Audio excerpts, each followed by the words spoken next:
વડોદરા મહાનગરપાલિકાની સામાન્ય સભામાં કોર્પોરેટરોનો આક્રોશ જોવા મળ્યો હતો.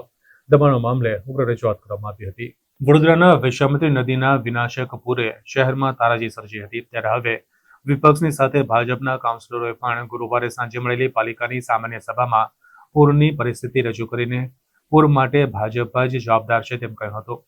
કોર્પોરેટર મનીષ પગારે વિશ્વામિત્રી નદી પરની હોટેલ બિલ્ડિંગ અને દિવાલોના દબાણો દૂર કરવામાં આવે નહીંતર કાર્યવાહી કરાશે તેવી ચીમકી પણ ઉચ્ચારી હતી. મેયર છે, ચેરમેન છે, ડેપ્યુટી મેયર, દંડક, નેતા, તમને પાર્ટીએ મુખ્ય જવાબદારી આપી છે. આ તો પાડાના વાકે પખાલીને ડામ એવી વાતો છે કે બધા કોર્પોરેટરોને દોષી કરે છે. આજે અમે 10-10 વર્ષથી લોકોમાં વિસ્તારોમાં જઈએ છીએ, લોકોને પ્રશ્નોને વાચા આપીએ છીએ. તો આજે જો તમે લોકો જવાબદારી ના લો ને કોર્પોરેટરો પર નાખો તો તેનો કોઈ અર્થ નથી. આ બધાએ જવાબદારી એમને સ્વીકારવી જોઈએ કે ભાઈ આ આપણે કઈ રીતની ભૂલ છે. આજે તમે જાણો છો કે મારો પૂરેપૂરો વિસ્તાર આજે પરશુરામ ભટ્ટાથી સૂર્યા પેલેસ હોટેલથી ચાલુ કરું તો બિલ ગામ સુધીનો મારો પૂરો વિસ્તાર 95% વિસ્તાર મારો નદી કાંઠાનો વિસ્તાર છે. દબાણોની રજૂઆતો કરી,